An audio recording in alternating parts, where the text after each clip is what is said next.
hindi madadala sa salita lamang o sorry ng mga Marcos mga kababayan para batawarin sila ng mga Duterte. Ang sabi ng political analyst mga kababayan na si Malutikia, iuwi nyo muna si Tatay Digong bago kayo pagkatiwalaan. Dahil kamakailan lang mga kababayan nagsabi si Marcos, si Amy, I am sorry mga Duterte.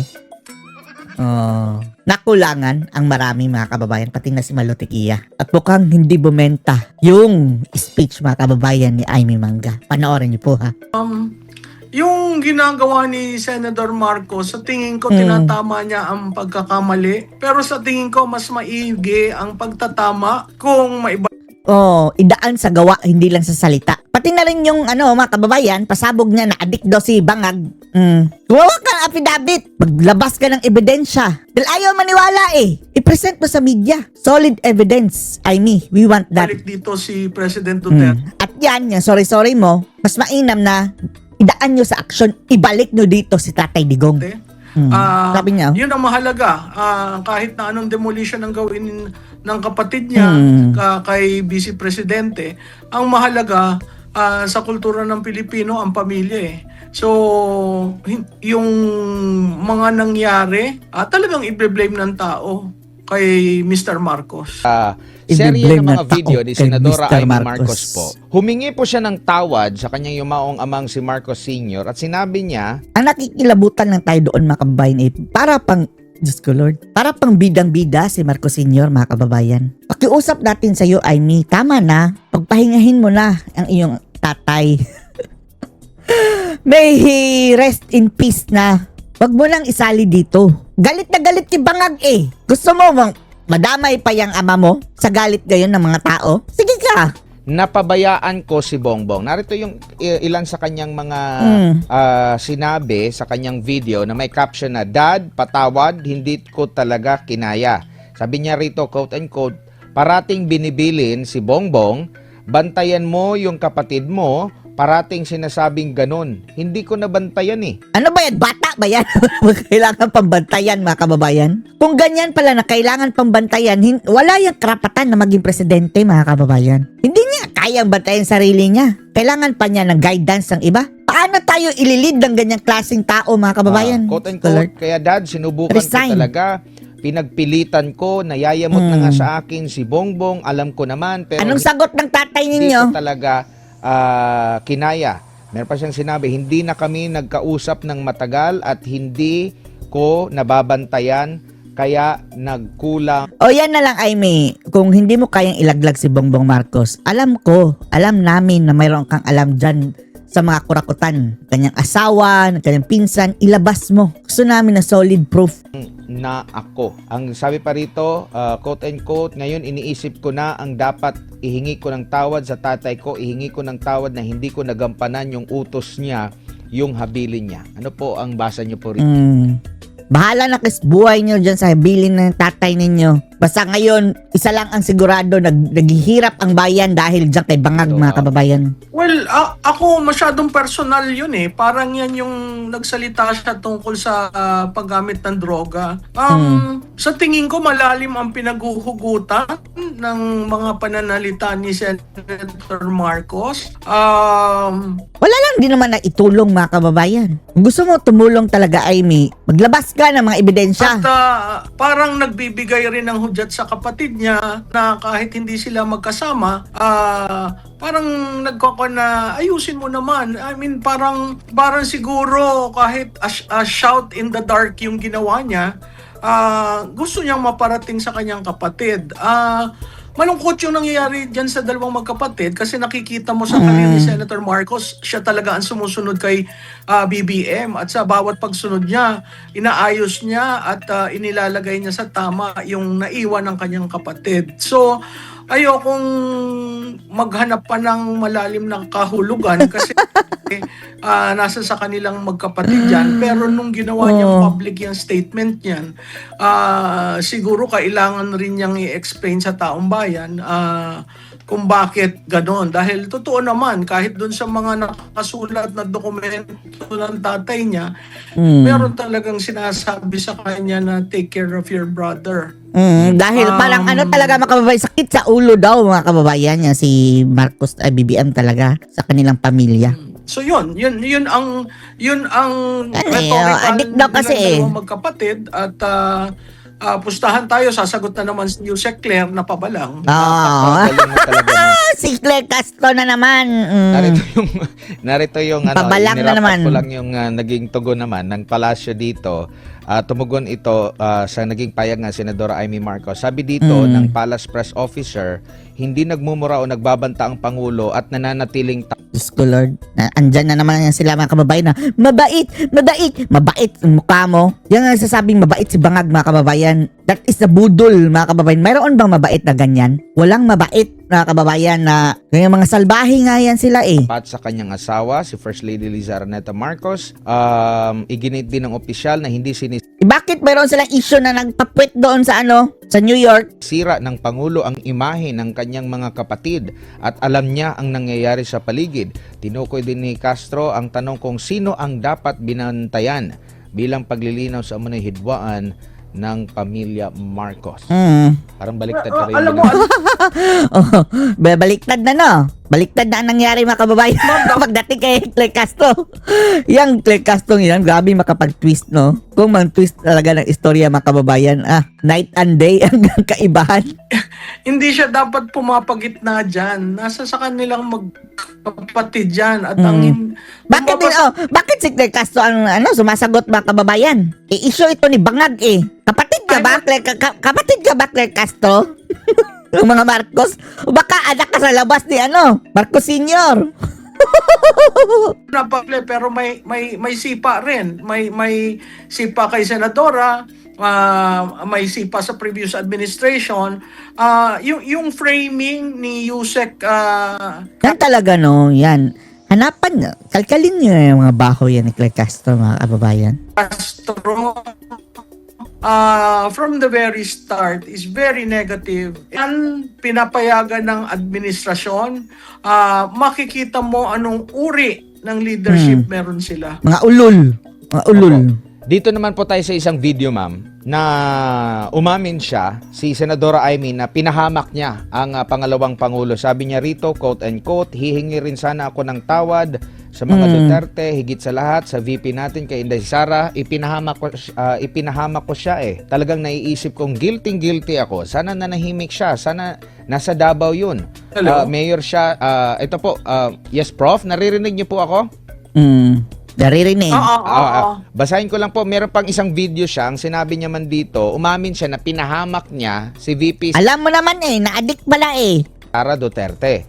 At ang sabi niya, quote and quote, hihingi rin sana ako ng tawad sa mga Duterte, higit sa lahat sa VP natin kay Inday Sara, ipinahamak ko siya. Talagang naiisip ko, guilty ako, sana nanahimik siya, nasa Davao yun, mayor siya, walang kalaban-laban, walang hassle, walang gulo, si Tatay Digong andito sana sa piling natin. Ang dami kong pagsisisi.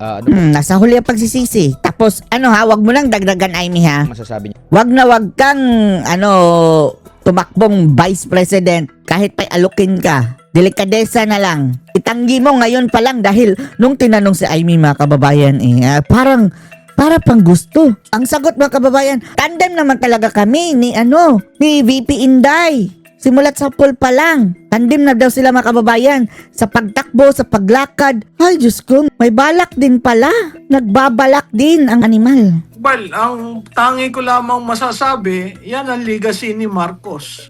Sana nanahimik din na lang Amy pagkatapos iyong expose. Napatawag ka na sana namin Pinalutang kasi nila mga kababayan, sila Robin, na Duterte Amy tandem. Kaya nagalit tayo ulit dyan kay Amy mga kababayan dahil hindi man lang dininay. Sinabi na tandem naman talaga kami noon pa sa pagtakbo, sa paglakad daw. Diyos ko. Yung ginagawa ni Senator Marcos, sa tingin ko tinatama niya ang pagkakamali. Pero sa tingin ko mas maigi ang pagtatama kung maibalik dito si President Duterte. Ibalik mo muna. Balik na muna mga Yun ang Marcos. mahalaga. Kahit na anong Baka demolition ng mapatawad. Baka mapatawad namin kayo kahit papano. Pero yung pagnanakaw, wala kapatawaran. Kay Vice Presidente, ang mahalaga sa kultura ng Pilipino, ang pamilya eh. So, yung mga nangyari, talagang i-blame ng tao kay Mr. Marcos. Mr. Marcos. Serye ng mga video ni Senadora Amy Marcos po, humingi po siya ng tawad sa kanyang yumaong amang si Marcos Sr. at sinabi niya, Si BBM nakakausap pa daw niya ang kanyang tatay, mga kababayan. Ang exact word ni BBM we have a long conversation with my father still. Long conversation! Naririnig pa rin daw niya, mga kababayan, ang kanyang conversation, two-way ang conversation eh. Naririnig pa rin niya ang kanyang ama, si Bangag. napabayaan ko si Bongbong. Narito yung ilan sa kanyang mga sinabi sa kanyang video na may Parang caption batang na, uhugin. "Dad, patawad, hindi ko talaga kinaya." Sabi niya rito, quote and quote, "Parating binibili Grabe, no? Bahala na kayo, Gagalit kayo, sa mga gusto kay Amy, mga kababayan, pero no way. Sa tuwing nagre-recall sa atin, mga kababayan, ang pagiging Marcos niyan, talagang nanggagalaiti tayo sa galit. si Bongbong, bantayan mo yung kapatid mo, parating sinasabing ganun. Hindi ko nabantayan eh." Diyos ko, Lord. Quote, "Kaya dad, sinubukan ko talaga, pinagpilitan ko, nayayamot Hindi mo na sa nabantayan. akin si Bongbong, alam ko naman, pero hindi ko talaga kinaya." Meron pa siyang sinabi, "Hindi na kami nagkausap ng matagal at hindi ko Mga matagal? nababantayan, kaya nagkulang." Pero nagkakausap pa rin pala kay hindi lang matagal. Sabi pa rito, quote and quote, "Ngayon iniisip ko na ang dapat ihingi ko ng tawad sa tatay ko, ihingi ko ng tawad na hindi ko nagampanan yung utos niya, Do it in action, I mean na lang. yung Ebidensya. sarili niya." Ano po? Solid ang base niyo po evidence. dito, Prof? Dahil pinagtatawanan na siya, mga kababayan eh. Yung pasabog niya na adik sa BBM. Walang follow up, mga kababayan. Well, ako masyadong personal yun eh. Parang yan yung nagsalita siya tungkol sa paggamit ng droga. Sa tingin ko malalim ang pinaghuhugutan ng mga pananalita ni Senator Marcos. At parang nagbibigay rin ng hudyat sa kapatid niya na kahit hindi sila magkasama, parang na ayusin mo naman. I mean, parang siguro kahit a shout in the dark yung ginawa niya, gusto niyang maparating sa kanyang kapatid. Malungkot yung nangyayari dyan sa dalawang magkapatid kasi nakikita mo sa karir ni Senator Marcos, siya talaga ang sumusunod kay BBM at sa bawat pagsunod niya, inaayos niya at inilalagay niya sa tama yung naiwan ng kanyang kapatid. So, ayokong Ay, nako, mga maghanap mambubudol. pa ng malalim ng kahulugan kasi nasa sa kanilang magkapatid yan. Pero nung ginawa niyang public yung statement niyan, siguro kailangan rin niyang i-explain sa taong bayan kung bakit ganon. Dahil totoo naman, kahit dun sa mga nakasulat na dokumento ng tatay niya, meron talagang sinasabi sa kanya na take care of your brother. Wala kaming pake. Hindi naman namin yan brother eh. Alam mo naman palang gunggong eh. Bakit pinilit mo pa si Sarah na makipagtandem dyan sa Bangag? So yun ang rhetorical nilang dalawang magkapatid at pustahan tayo, sasagot na naman si Yusek Claire na pabalang. Napakagaling mo talaga, stupid. ma'am. Narito yung ini-wrap up ko lang yung naging tugon naman ng Anong palasyo tugon dito. ng Bangag? Tumugon ito sa naging payag ng Senadora Amy Marcos. Sabi dito ng Palace Press Officer, hindi nagmumura o nagbabanta ang Pangulo at nananatiling tapat sa kanyang asawa, Nonsense. si First Lady Liza Araneta Marcos. Iginit din ng opisyal na hindi sinisira ng Pangulo ang imahe ng kanyang mga kapatid at alam niya ang nangyayari sa paligid. Tinukoy din ni Castro ang tanong kung sino ang dapat binantayan bilang paglilinaw sa umunay hidwaan ng pamilya Marcos. Marcos. Grabing pasakit sa bayan ng mga Marcos, no? Galing sa senior, 20 years. The junior, pure evil na talaga, mga kababayan. Tapos, nagbabalak pa sila na si Sandro. Paging presidente din daw, mga kababayan, sa 2034. Baliktad ka rin. Alam mo, Tragis. dapat, hindi siya dapat pumapagitna dyan. Nasa sa kanilang magkapatid dyan. At ang Epal-epal, no? Wala kang It's none of your business, Claire Castro, yung riff ng magkakapatid. Hindi ka naman kapatid eh. Kung babasahin mo napakle, pero may sipa rin. May sipa kay Senadora, may sipa sa previous administration.